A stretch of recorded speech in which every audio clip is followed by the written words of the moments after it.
Welcome back to the channel. Here we talk about market data and price trends. I don't waste your time or mine with TMZ nonsense, but we need to discuss the biggest lie of the gray market. Because I promise you, yes, it does tie back to business models and market trends. Let's get into it. We're going to start by looking at some hard numbers. The luxury watch market is clearly down. This is data from Watch Charts. Over the past year, luxury watch values, including Rolex, have been on a downward slide. Any objective look at this trend tells you that the gray market is in trouble. So what does that mean in practical terms? We all know what happened to Mr. Anthony Ferrer. He's going to jail. But I'd like to ask a question about him. Why does a guy who can't get a driver's license need 10 Lamborghinis? Yes, it's true. He had DUIs and could not get a driver's license.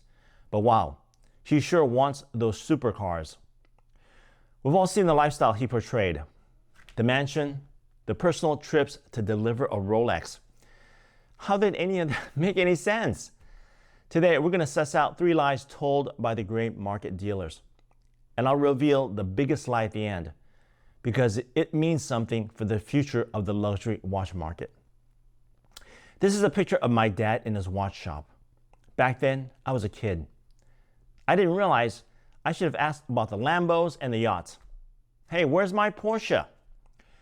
I worked in a shop selling wall clocks and changing out batteries. When my dad first opened up his shop, we had no customers for 6 months. Nobody knew us. And we lost money every day. There was no Instagram, no TikTok. In order to survive, we took in repair work from all the other more established places. Fortunately, my dad was the best watchmaker in Vegas. I know this because so many shops sent their repair work to us, especially the real difficult ones. That's how we survived until finally customers started coming in through the door. You already saw the value of luxury watch market is down 13% in the past year. Keep in mind, that's the value, not the volume. Think what it would mean for your business if your prices drop by 13%. That's enough to crush any business. And the amount of luxury watches on sale is at a 3-year high. So there's more downward pressure on prices. That's a huge drop in the value of the gray market inventory. And it will continue. The margins are now gone, and it's time to liquidate and cut your losses.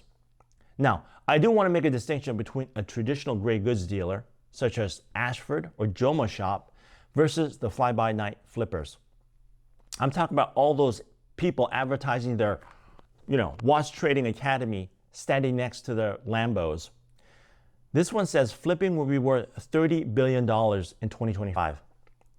You can quit your, day job as a brain surgeon and make even more money, because you have to be missing a brain to believe this deal. Here's the first lesson. Reality TV is not a business model. Marketing dollars have to be rationalized. Did you ever wonder why online ads took over ads on traditional media? Newspapers and magazines are starved for advertising dollars. This happened because online ads allow companies to track return on investment, ROI. Yes, we all hate cookies, but they were an innovation in advertising. It allowed companies to see how much they spent versus how many people click and buy their products. The ROI was very easy to justify during those budget meetings. I was in business school when they proposed this new tech, and even back then I knew it would change the world. Gray market flippers are not doing this. Instead, it's flex marketing. I was homeless and now I'm making it rain. Millions, baby. What an inspiring story. Ain't we got fun? Ad dollars have to be grounded in reality, not reality TV. When Anthony Ferrer spent thousands on private flights to deliver a Rolex, when his margin was $500, how did that make any sense? And I know other flex gray dealers didn't do things so extreme. But how did you buy a huge yacht and umpteen Lambos with thin margins on Rolex? And if you say, well, how about Patek Philippe or VC? Those hype watches are down even more in this new market. What we see in the data is the more the hype, the deeper the crash. And the more the flex, the more I distrust you. It's a huge red flag. Here's the second lesson. Fixed cost versus variable cost. Like I said, my dad's shop lost money for 6 months. And when we first opened, we bought used furniture and equipment. And yeah, actually, I was embarrassed about it. I thought, what if customers come in and see the shabby furniture, and the tables with chips and dents, and the display cases that were years old and used? But my dad knew what he was doing. We survived on repair jobs, and because he kept his fixed costs as low as possible. Absolutely no debt to start the business, and I noticed that our losses started trending down. And eventually, we started making money. More than anything I learned in business school, that was the most important lesson for me. Anthony Farrer lost $5 million during the peak of the market.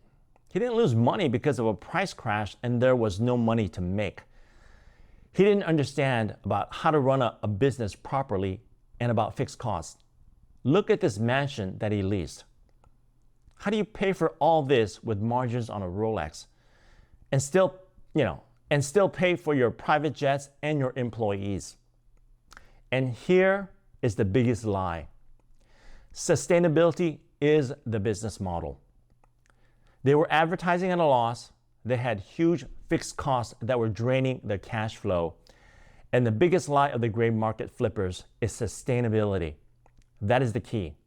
They needed you to believe that this flex lifestyle of doing business was sustainable. Otherwise, why would you do business with them? Why would you buy watches from them with any kind of assurance of authenticity or warranty? Why would you send them watches to sell? They could disappear overnight. Watch consignment is pretty much dead. But gray dealers started pushing this as a method to conserve cash because that's the secret. Cash management is risk management. They give you a receipt and you give them a valuable watch. You take all the risk and they get any excess profit. If they sell over the asking price, great, they get all the gravy. If they can't sell to the reserve price, then too bad, you take the loss. What a bargain. And what if they have no insurance to cover any theft? I would not even consider consignment without written proof that they have adequate insurance company to cover any theft or unforeseen loss.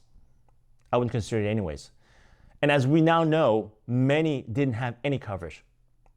Here's the truth. It was all fake. The lifestyle, the happy times, and especially the entire business model was fake. It was all a fairy tale. None of this was sustainable, and good, honest customers who had faith in these dealers are left with millions in losses. Fun times indeed. All right, that's enough for today. I'll see you in the next video.